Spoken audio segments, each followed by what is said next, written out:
Hello everyone, my name is Lauren Sharrow. I'm here today to discuss with you some of the important benefits we are seeing from federally funded after-school programs for specifically low-income students. Now, I want you all to kind of imagine being a 10-year-old fourth grade elementary school student and you live in the poor community. Your single parent works two jobs, so when you get home from school, there isn't anybody to greet you or talk about your day or help you with your homework. I want you all to imagine how that child must feel. I would think that that child would feel pretty lost and pretty lonely in this world. So what I want us to all think about and understand from today is how we as educators and parents and child advocates can help these children see a brighter future for themselves and reach higher potentials. Research does suggest that students in low-income areas benefit socially, academically, emotionally from being in an after-school program because it's a safe social setting, there's trusted adults, and they're exposed to new experiences. They're exposed to new lessons and activities, things they wouldn't normally have the opportunity to participate in.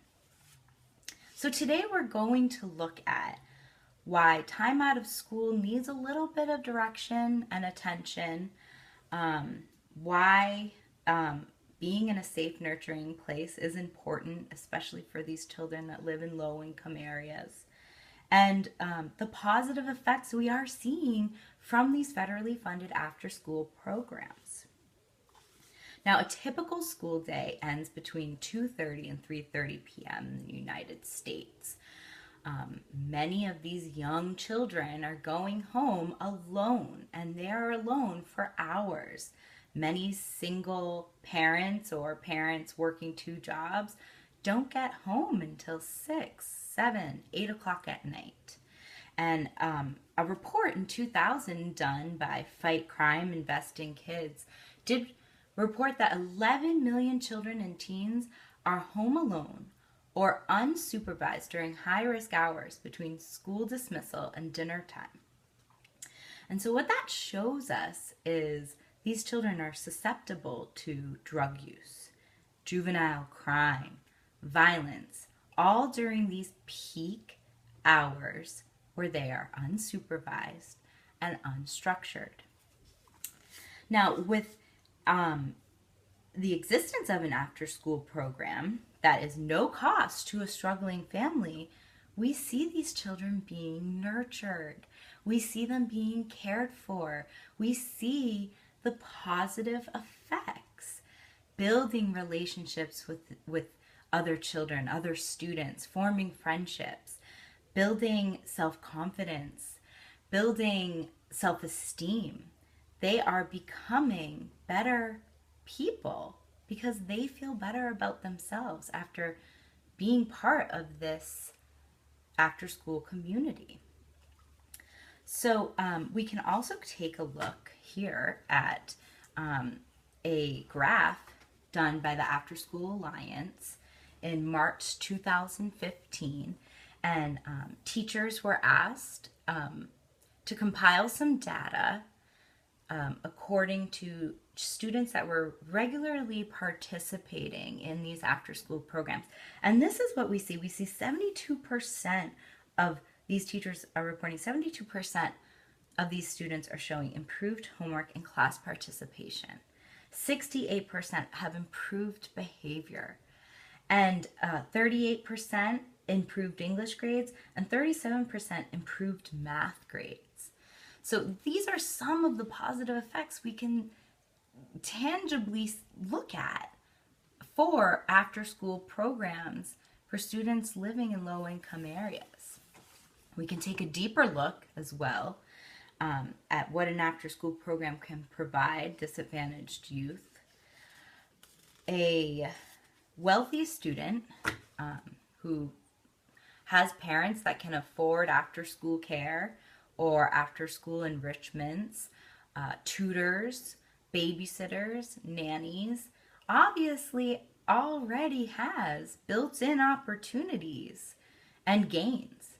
Matt O'Brien from the Washington Post writes an article in 2014 that states between 1972 and 2006, high-income parents increased their spending on enrichment activities for their children by 151% compared to 57% for low-income parents.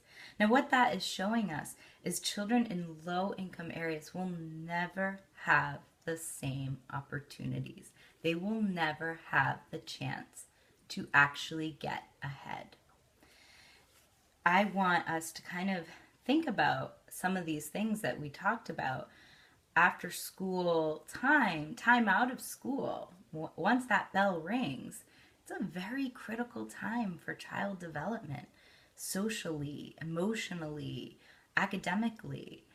And we can see the benefits as reported by teachers that are watching these children in after school programs. Now, low income families, they can't afford this.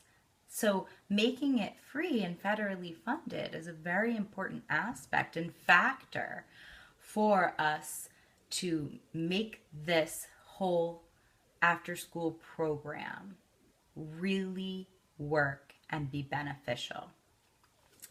So I kind of want everyone to think about what we talked about today, the benefits, the positive effects, and join me in visiting this website,